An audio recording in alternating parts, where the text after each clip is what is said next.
Monsieur Jacques. Bonjour, ma brave Victorine. Votre maître est-il chez lui? Il vient de rentrer à l'instant. Si monsieur veut se donner la peine.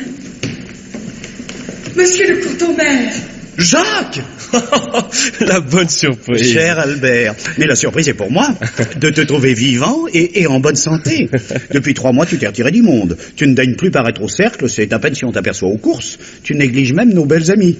À ce propos, Caroline et Véronique sont furieuses après toi. Et elles exigent que tu sois des nôtres ce soir à la Maison Dorée. Priez de m'excuser, mais ce soir, j'ai mon fauteuil retenu à l'opéra. Mais viens nous rejoindre après. Ces aimables filles sont en ce moment d'une gaieté folle. Le printemps, sans doute. Non, je serais un mauvais convive. Ah, ne me parlez pas de ces amoureux. Qu'est-ce qui te fait croire? Oh non, mon cher, ne me prends pas pour un imbécile. Quand on ne fréquente plus que des endroits vertueux, c'est qu'on est amoureux d'une jeune fille. Mais méfie-toi, il n'y a rien de plus dangereux qu'une jeune fille, car elle vous mène au mariage.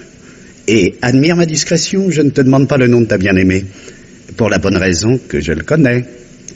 Arlette de la Calprenède, ta jolie voisine, est charmante. Je t'avoue que j'en suis follement épris. Mais alors, mon cher, considère-toi donc comme le plus heureux des hommes. Je le voudrais. Il y a malheureusement une ombre au tableau. Je doute fort que le comte de la Calprenède m'accorde la main de sa fille. Mais tu es le type du gendre parfait. Riche, sérieux, de bonne famille. Et je m'appelle d'Outre-Lèze. D'où sans le moins l'apostrophe. Et le comte, imbu de tous les préjugés d'un vieil aristocrate attaché à ses traditions, n'acceptera jamais qu'un roturier entre dans sa famille. Il oublie donc que nous sommes en 1880 et que les idées et les opinions ont avancé à pas de géant. J'espère que la ravissante Arlette est plus moderne que son père. En tout cas, tu connais mon affection fraternelle. Dès demain, je mets ma propre tante, la marquise de Vervins, dans notre jeu. Amie comme elle est avec ce vieux facile de la Calprenède, je te parie 10 louis qu'elle le met dans sa poche. Oui?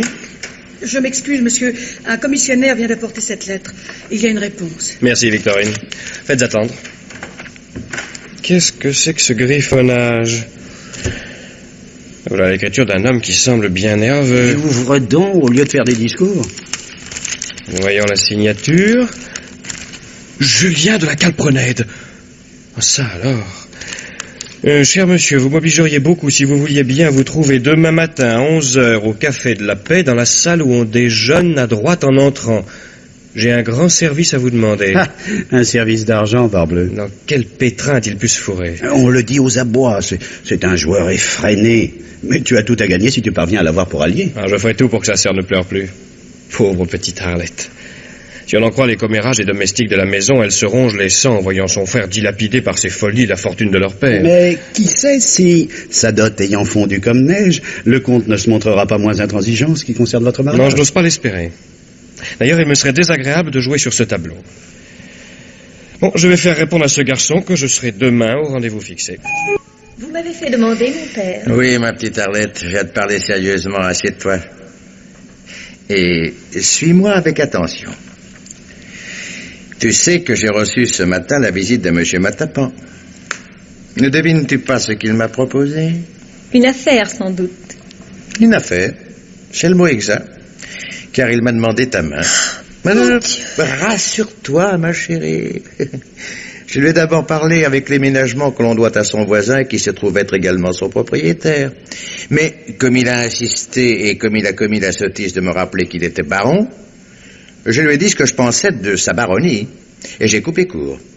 Il est sorti furieux et ne reviendra pas. Oh, cet homme est horrible et d'une vulgarité. Non, mais sa démarche s'explique.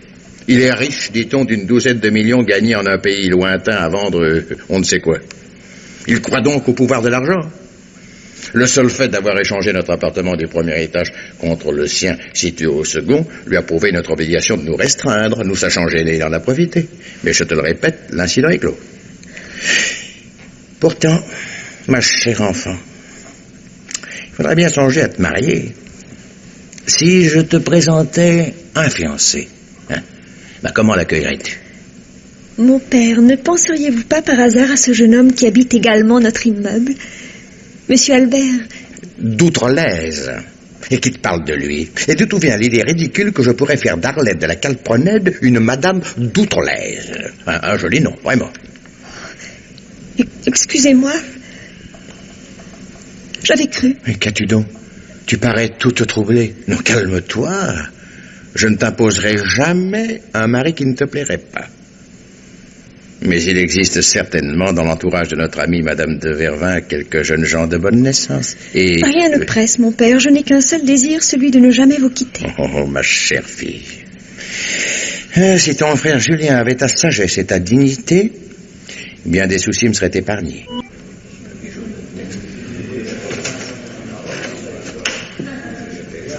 Quelle exactitude, mon cher d'Outrelaise. Cher Julien, je m'en serais voulu de vous faire attendre. C'était peut-être plus simple de monter vous voir chez vous, mais j'ai préféré tenir mon père et ma sœur à l'écart de cette démarche. À cette heure-ci, le café de la paix est encore presque désert, nous pouvons en parler librement. De quoi s'agit-il? Vous ne vous en doutez pas? Une dette de jeu. Dont je dois m'acquitter aujourd'hui même. Mais rien de plus facile, vous n'aurez qu'à me préciser la somme et je me ferai un plaisir de vous la remettre tout à l'heure. Comment vous remercier? En me considérant comme votre ami. En suis-je encore digne? Il y a des moments où je me le demande. Ils n'ont pas trop de scrupules et parlons d'autre chose. Hier soir, n'êtes-vous pas rentré de votre cercle plus tôt que de coutume? Je ne crois pas. J'étais moi-même à l'opéra dont je suis revenu vers minuit, c'est-à-dire un instant après vous. Non, ça n'est pas possible. Je me rappelle maintenant n'avoir quitté la table de jeu qu'à 2 heures. En êtes-vous bien sûr? Absolument certain. C'est singulier. J'avais vraiment cru... Quoi donc? Vous avoir rencontré dans l'escalier. Sûrement pas. D'abord, je n'étais pas là, et ensuite, je vous aurais vu, je vous aurais parlé. Non, car la scène s'est passée dans l'obscurité la plus complète. Oui, le concierge avait sans doute oublié de laisser une veilleuse allumée dans le vestibule comme il fait chaque soir. Et figurez-vous qu'entre le premier et le deuxième étage, je me suis heurté à un homme qui montait devant moi. Cet homme m'a aussitôt saisi le bras, il m'a serré avec une violence stupéfiante, si durement qu'il m'a fallu quelques secondes pour me remettre. Et puis j'ai riposté, et mon adversaire a lâché prise, mais j'ai eu chaud. Croyant avoir affaire à un ivrogne et ne tenant pas à poursuivre un tel combat, j'ai cru préférable de remonter chez moi. J'aurais fait comme vous. Oui, mais écoutez-moi bien, Julien, car mon doute à ce sujet est compréhensible. Au lieu de me courir après, l'inconnu a ouvert la porte de votre appartement, et il y est entré. Chez moi? Comment cela? Tout simplement avec une clé. Mais ce n'est pas tout. Au moment où nous nous sommes colletés, cet homme devait tenir quelque chose dans le creux de sa main, une chaîne ou un collier, car un motif m'est resté dans les doigts. Le voici, regardez-le. On dirait un fermoir. Et il est orné d'une opale de toute beauté. Ça ne vous dit rien? Comment cela? Ma question est précise. Non, rien, je ne connaissais pas. Comme ça, monsieur, vous me soupçonnez de l'avoir volé?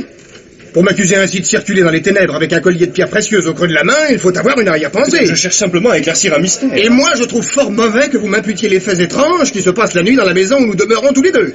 Je crois que nous n'avons plus rien à nous dire. Mais Julien, vous vous méprenez. Je n'ai pas voulu vous offenser. Mais non, ne partez pas. Je sors avec vous. J'ai quelque chose à vous remettre. Il ne saurait plus en être question. Adieu, monsieur. Julien. Oh.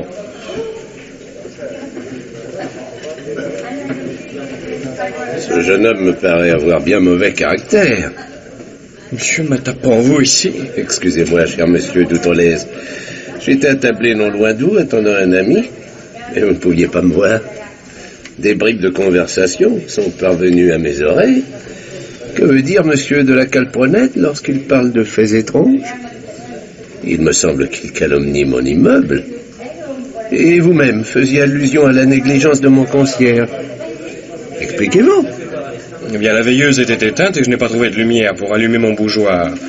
En montant l'escalier à tâtons, je me suis cogné contre un homme. Allons donc. Une lutte à la muette. Il vous est resté un souvenir, je crois. Ce bijou que vous montriez tout à l'heure à Julien, la Calprenède. Voulez-vous me permettre de le regarder de près? Voilà. Merci. Cette opale est magnifique. Je m'y connais. Avez-vous quelque idée quant à sa provenance? J'allais vous poser la question. J'ai rapporté quelques joyaux d'Extrême-Orient. Il faudra que je vérifie. Mais il me semble bien pouvoir affirmer dès à présent que c'est moi le volé. Puis-je espérer que vous ne vous dessaisirez pas de ce fermoir? Mais certainement. Comptez sur moi, cher monsieur. J'éclaircirai cette affaire. Entrez? Mon père, Oui. c'est encore cet affreux baron qui demande à vous voir. Mais c'est trop fort. J'avais dit que je n'y serais plus pour lui. Il a parlé d'une communication importante. Julie n'a pas osé prendre sur elle de lui fermer la porte au nez. C'est bien, je vais mettre les choses au point. Mon père, s'il renouvelait sa demande... Ne crains rien, ma fille.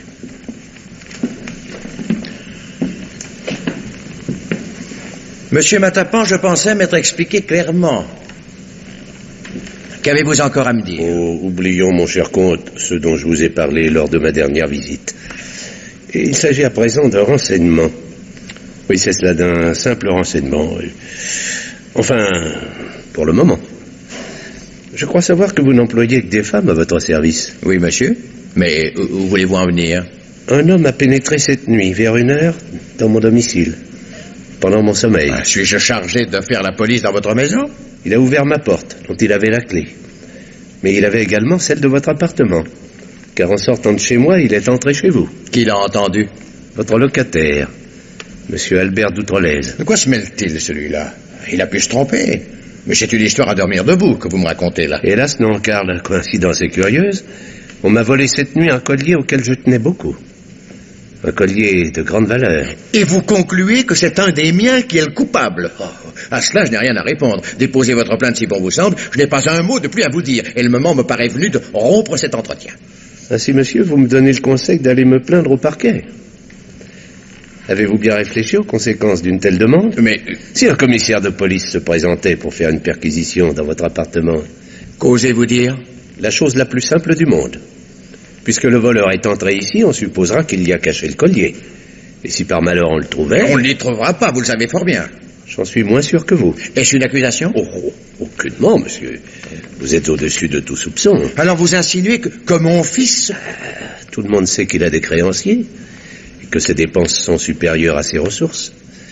Pour devenir aussitôt suspect à un juge d'instruction, il suffit que l'on soit joueur, que l'on ait des dettes. Allez déposer votre plainte, monsieur. Il faut que la lumière se fasse. Je ne la crains pas. Je regrette, monsieur, mais vous l'aurez voulu. Alors, mon père... Ma petite Arlette, ce n'est plus à toi que ce misérable s'en prend, mais à ton frère. On s'est introduit cette nuit chez Matapan et on y a volé un collier d'opale. En quoi Julien peut-il être mêlé à cette affaire? Non, surtout lui, qui passe toutes ses nuits dehors. Pourtant, mon père, cette nuit, une fois de plus, j'ai entendu des allées et venues dans sa chambre. Encore ces sornettes? Vers 1h, justement. Mais ce sont là des rêves de petite fille. Non, oh non, chose sérieuse. Matapan accuse ton frère de ce vol. Et sais-tu qui l'a si bien renseigné? Monsieur Albert d'Outrelaise, dont tu apprécies tellement les mérites. Monsieur Albert a accusé Julien? Non, pas formellement. Mais il semble jouer dans cette aventure un rôle qui me déplaît fort. Ce soupçon est indigne, mon père. Monsieur d'Outrelaise est un ami loyal. L'avenir nous le dira. En tout cas, j'attends sans inquiétude la perquisition dont Matapan m'a menacé. Il se peut qu'elle ait lieu à bref délai. Passons chez ton frère. Bien. Il laisse toujours tout en désordre dans sa chambre. Si ces messieurs de la police se présentent, je tiens à ce que ma maison soit décente. Laissez-moi m'en charger. Oh. Va, mon enfant.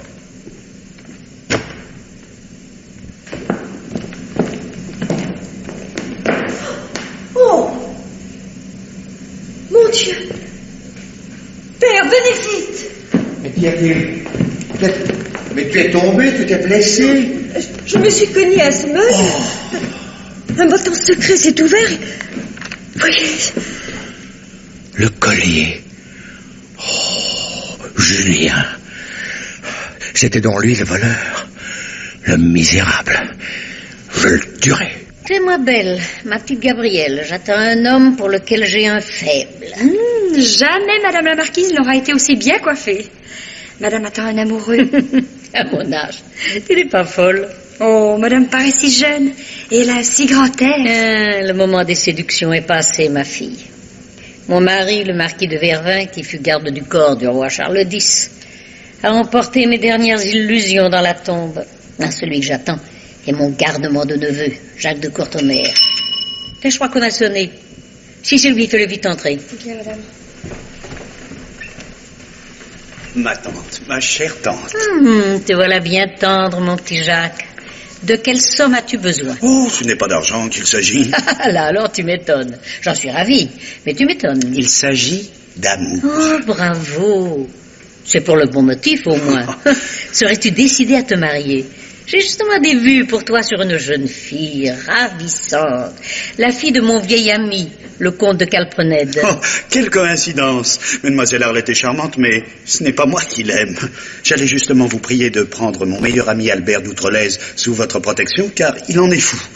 Et de quelle façon puis-je lui venir en aide? En décidant le comte à l'accepter pour gendre, bien qu'il ne soit pas titré. Car je réponds de lui comme s'il avait les plus beaux parchemins du monde. Veux bien essayer? Mais toi alors, tu ne te décideras donc jamais? Mais de quoi vous plaignez-vous, ma tante?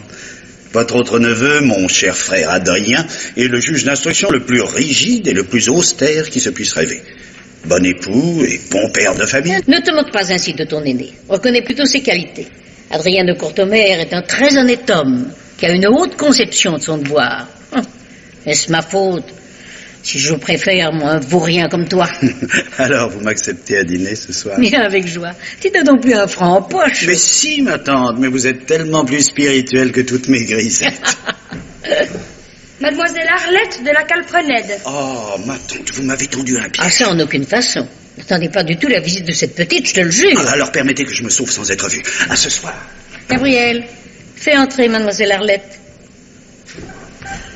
Ah, madame, si vous saviez... Que t'arrive-t-il, ma petite Arlette? J'ose à peine vous le dire.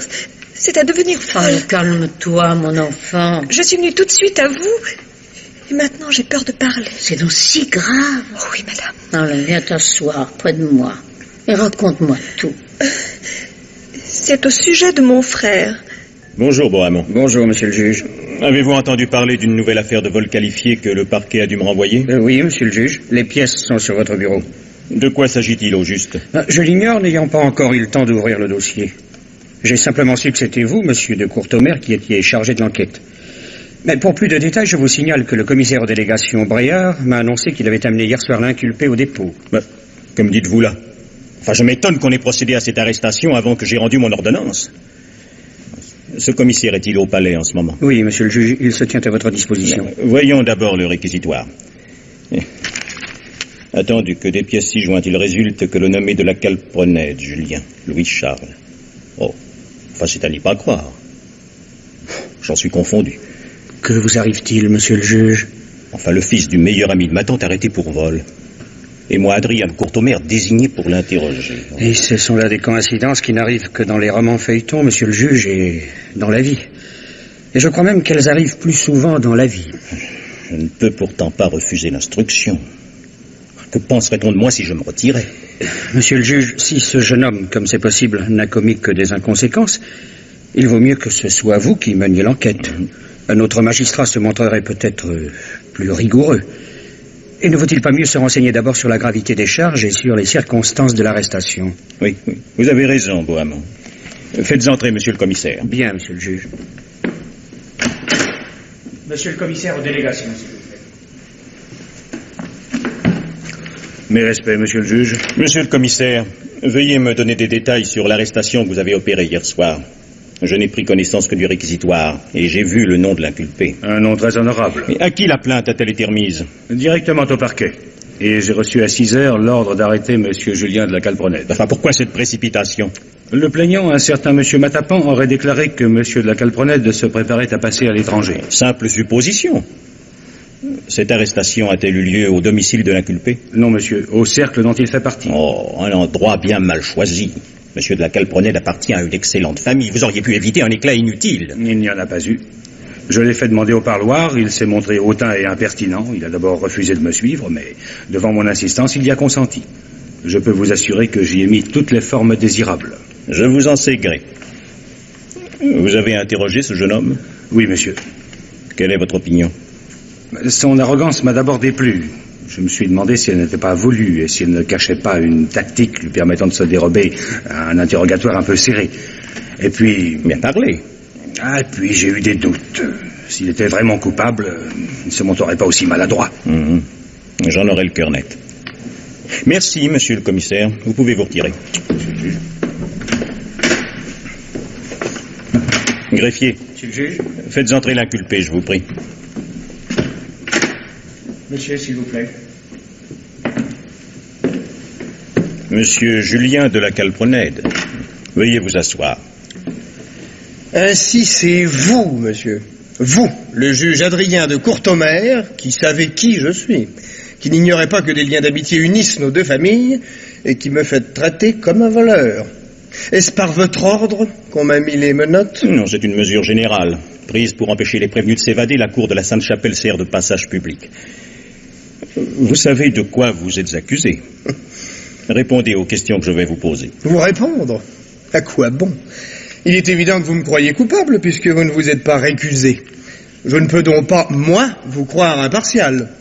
Vous n'obtiendrez rien. Je ne peux pas vous forcer à parler. Mais contrairement à ce que vous vous imaginez, je n'ai aucun parti pris contre vous. Ne persistez donc pas dans cette voie qui est mauvaise. Restons-en là pour aujourd'hui. Je veux vous laisser le temps de réfléchir et de vous reprendre. D'ici 2 jours, je vous rappellerai. Et vous ferez de l'inculpé que je suis un prévenu, puis un accusé, puis un condamné. Et sans doute obtiendrez-vous de l'avancement. Félicitations. C'en est trop. Garde, emmenez-le. Que pensez-vous de cela, Bohamon? Je pense, monsieur le juge, que je n'aurais pas eu votre patience. Quel insolent. S'il croit que l'influence de son père et que celle d'amis haut placés le sauveront, il se trompe. Passez-moi les autres dossiers. À vos ordres, monsieur le juge. Auparavant, voici un pli qu'on vient d'apporter pour vous. Oui. Marquise de Vervin, ma tante qui me convoque de toute urgence. Sans doute pour me parler de cette affaire. Si elle s'imagine, elle aussi, que je subis des influences... Enfin, Adrien, te voilà. Je t'attendais avec une impatience. Ma tante, j'ai quitté le palais aussitôt que cela m'a été possible. Et je me suis fait immédiatement conduire ici. Je suppose que vous voulez me parler de Julien de la Calprenède. Exactement. Ma chère tante, croyez que je compatis à la douleur de votre ami, mais si son fils est coupable, je le traiterai comme tel. Et soit. Mais il ne t'est pas interdit d'être bienveillant. Voyons, où en est cette histoire? Quand dois-tu l'interroger? C'est chose faite. Ah, et que t'a-t-il dit? Il a refusé de répondre. Et il a pris avec moi un ton si inconvenant que j'ai dû le renvoyer au dépôt. Ça ne m'étonne pas. Son caractère est étrange. D'une nature orgueilleuse et violente. Et ça ne joue pas en sa faveur. Pas plus que la vie qu'il mène. Les tripots, les dettes. On peut être joueur sans être voleur. Tu supposes vraiment qu'il s'est emparé du collier? Mais je ne suppose rien.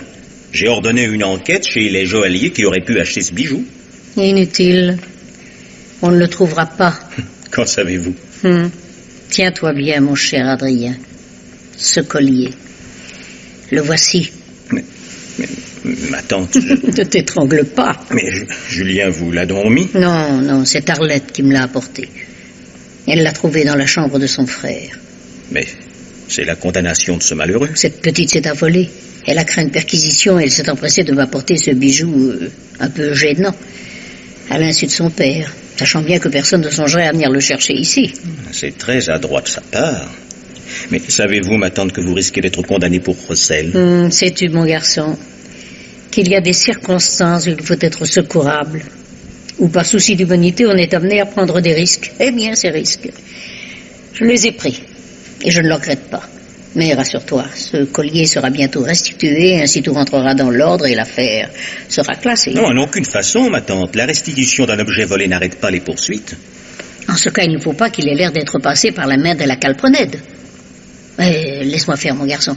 Renseigne-moi, je te prie. Comment s'appelle donc ton greffier, fait cet homme aimable que je vois parfois dans ton cabinet quand je passe dire bonjour au palais? Boham. Mais pourquoi? Son adresse. Allons vite. Sais-tu pas qu'il faut toujours obéir à une tante à héritage? Faubourg Poissonnière, au numéro 11, je crois. Très bien, je te remercie. Expliquez-vous, ma tante. Tu y tiens. Mais j'ai comme une impression que ce cher monsieur Bohamon recevra dès demain un petit paquet. Mais vous n'y pensez pas, c'est de la folie. Et tout Paris sait que je suis un peu folle. Ma tante, je vous supplie de renoncer à Et moi, je te supplie de m'épargner des conseils inutiles. Vous me faites peur. Mais c'est bien ce qui nous différencie, mon cher neveu. Car moi, je n'ai jamais eu peur de rien, ni de personne. Cette fois, ma pauvre Arlette, je crains que ton frère ne soit perdu. Mon père... La marquise de Vervin ne m'a pas caché que tous ses efforts n'ont servi à rien. Avec une effronterie dont seule peut se montrer capable une femme parfaitement honorable, elle s'est débarrassée du collier d'opale que tu lui avais apporté sans m'avoir consulté. Et ceci en le faisant déposer chez le greffier de son neveu Adrien de Courtomère. La ruse était un peu grosse, par bonheur elle a réussi. Personne n'a été inquiété. Mais Matapan a refusé de retirer sa plainte. Cet homme nous a voué une haine mortelle. Le collier a donc été remis au greffe. L'affaire suit son cours et tout accuse ce malheureux Julien. En ce cas, je n'hésite plus, mon père, j'agirai. Toi? Voilà qui me surprend. Et de quelle façon? J'ai mon plan. Je tiens à le connaître. C'est impossible. La démarche que je veux tenter bouleverserait certains de vos préjugés. En ce cas, je te défends d'intervenir dans cette histoire. Pardonnez-moi, mais ma décision est prise. Monsieur Albert d'Outrelaise peut-il me recevoir? Vous, mademoiselle? Mais certainement, seulement... Mon maître n'est pas seul. Je le sais. J'ai vu entrer monsieur Jacques de Courtomer, que je considère comme un ami de ma famille. C'est d'ailleurs ce qui m'a décidé à venir. Si mademoiselle veut me suivre... Mademoiselle Arlette de la Calprenède. Mademoiselle Arlette, comment vous remercier de l'honneur que vous me faites? Vous connaissez mon ami Jacques de Courtomer? Nous nous sommes rencontrés chez ma tante, Madame de Vervin. Ma démarche peut vous surprendre, messieurs. Une jeune fille qui se présente seule ainsi. Mais la situation de mon frère est si grave que je me crois autorisée à ne plus tenir compte des convenances. Croyez, mademoiselle, que nous saurons nous montrer dignes de votre confiance. Julien est en prison.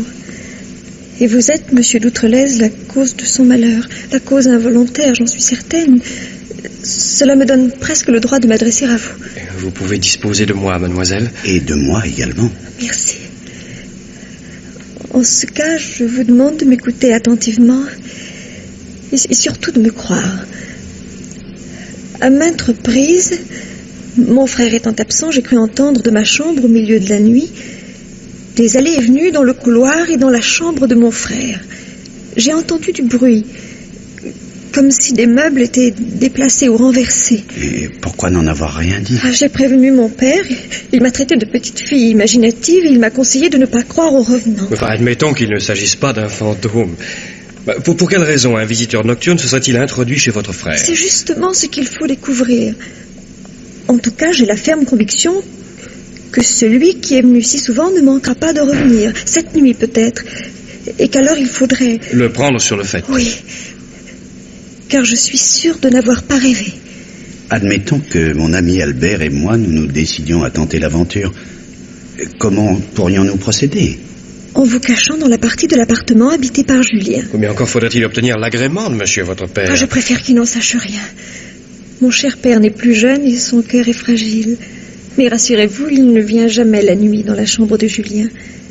Vous pourriez d'ailleurs y accéder par la porte du corridor. Mais la clé de cette porte? La voici. Je mesure les risques que je vous fais courir, mais il s'agit de sauver un innocent. Je peux compter sur vous. Entièrement, mademoiselle. Je n'en attendais pas moins. Albert ne sera pas seul à vous venir en aide, mademoiselle. Je serai auprès de lui ce soir. Alors, Albert, excuse-moi si j'arrive avec un peu de retard. Tu vas en connaître la raison. Je crois, mon cher Jacques, que le moment est venu. Les lumières se sont éteintes dans la chambre du comte et dans celle de sa fille. J'ai amené un ami, figure-toi. Un ami? Comment cela? Tu as mis quelqu'un dans notre secret? Me permets-tu de le faire entrer? Je suis bien obligé.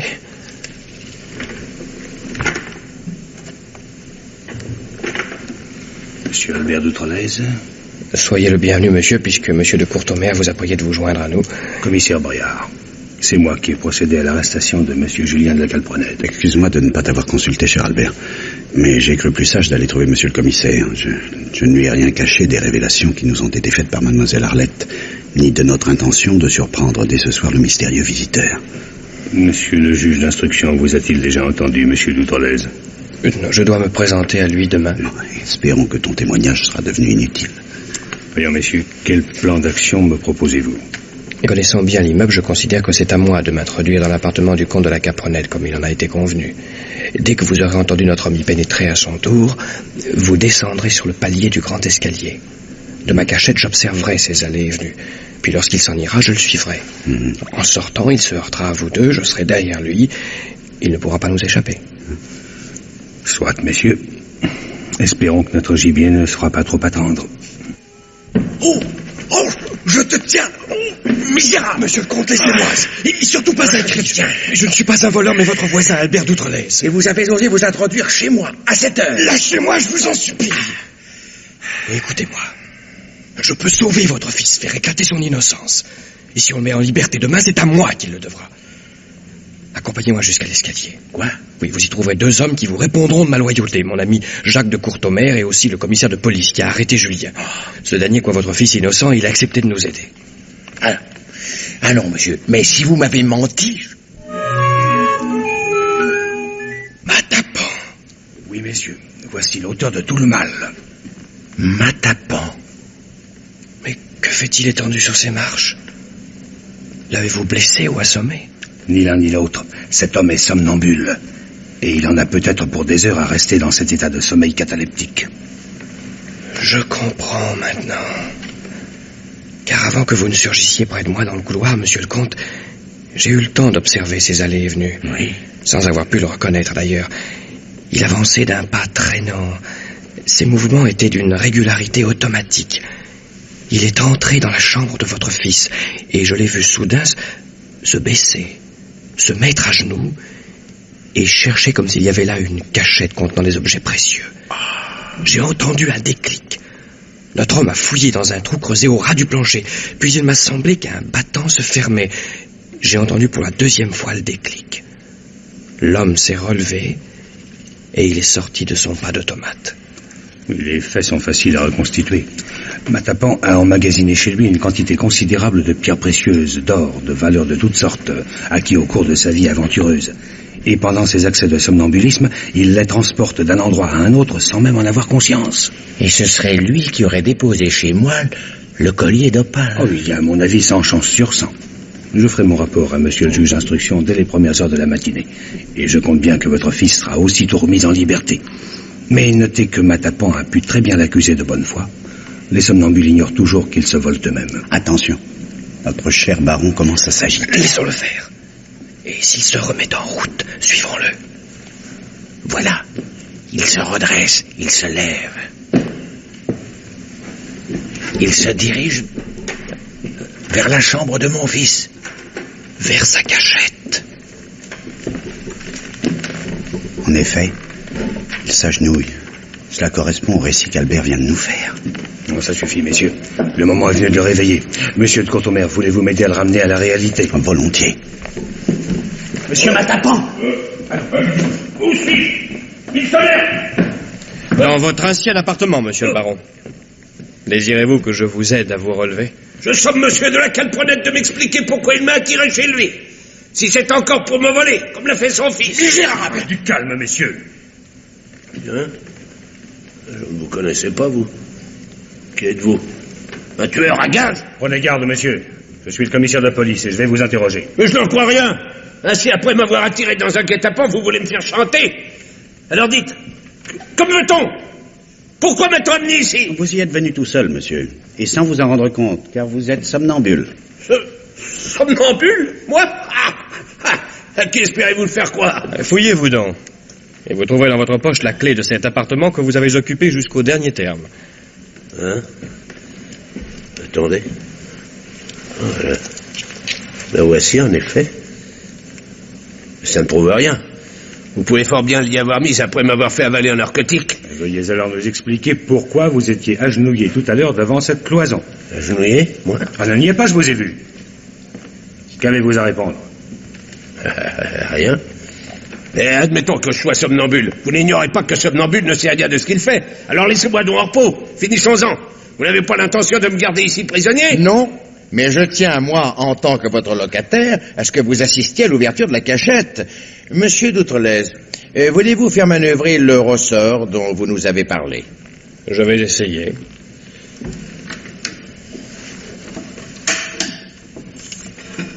Tenez. Il a suffi d'appuyer. Le panneau s'abaisse. Oh mon Dieu, est-ce possible? J'aurais donc apporté tout ça ici sans m'en douter? Vous reconnaissez que ces objets vous appartiennent? Je ne vois pas pourquoi je le nierais. Sans doute existe-t-il une cachette semblable dans l'autre appartement. C'est exact. Et vous avez fait le va-et-vient, le cas est classique. Désirez-vous que ce panneau mobile soit scellé en votre présence? Non, non, inutile. Je ferai prendre tout ça demain. Faites-moi restituer également, je vous prie, le motif du collier que détient monsieur d'Outrelez. Je vais le remettre immédiatement à monsieur le commissaire. Nous allons descendre ensemble, monsieur le baron. Vous vous semblez à bout de force. Permettez-moi de vous soutenir. Oh, somnambule. Moi. Alors, à qui se fier? Arlette, ton frère est sauvé. Quel bonheur. Ah, mon père, j'ai tout entendu, l'oreille collée à cette porte. Comment ai-je pu résister au désir de venir vous rejoindre, de voir éclater l'innocence de notre cher Julien? Et quelle reconnaissance nous devons à Jacques de Courtemer et à... Albert d'Outrelaise, certes. Mais il reste à élucider comment ce jeune homme a pu s'introduire ici la nuit au risque de te compromettre. Ne cherchez pas, c'est moi qui lui ai donné la clé. Toi? Te rends-tu compte de ton acte? Je voulais sauver Julien à tout prix. Mais pourquoi t'être adressé à ce garçon qui te fait la cour, sachant que je n'en veux pas pour gendre? Parce que je l'aime. Parce que je me suis juré de ne jamais être la femme d'un autre. Parce que dans mon affreux désespoir, j'ai compris que je voulais remettre mon sort entre ses mains. Voilà, c'est tout. Julien remis en liberté, m'a tapant confondu et décidé à quitter la France pour toujours. Voilà du beau travail. Pourquoi ce visage mélancolique, ma petite Arlette? Ne le devinez-vous pas, madame? Ton père persiste dans son refus. Rassure-toi, ma chérie. Ta vieille amie, la marquise de Vervins, a plus d'un tour dans son sac. J'ai payé le compte de venir me voir. Et je te garantis que d'ici peu, tu auras le mari de ton choix. À propos, ce fameux collier qui nous a causé tant d'émotions, j'ai entendu dire qu'il allait être mis en vente. Te serait-il agréable de le porter le jour de tes fiançailles? Je vous avoue, madame, qu'il me rappellerait de trop pénibles moments. Soit, ma chérie. Je ne veux pas te contrarier. Eh bien, c'est entendu. Tu auras des perles.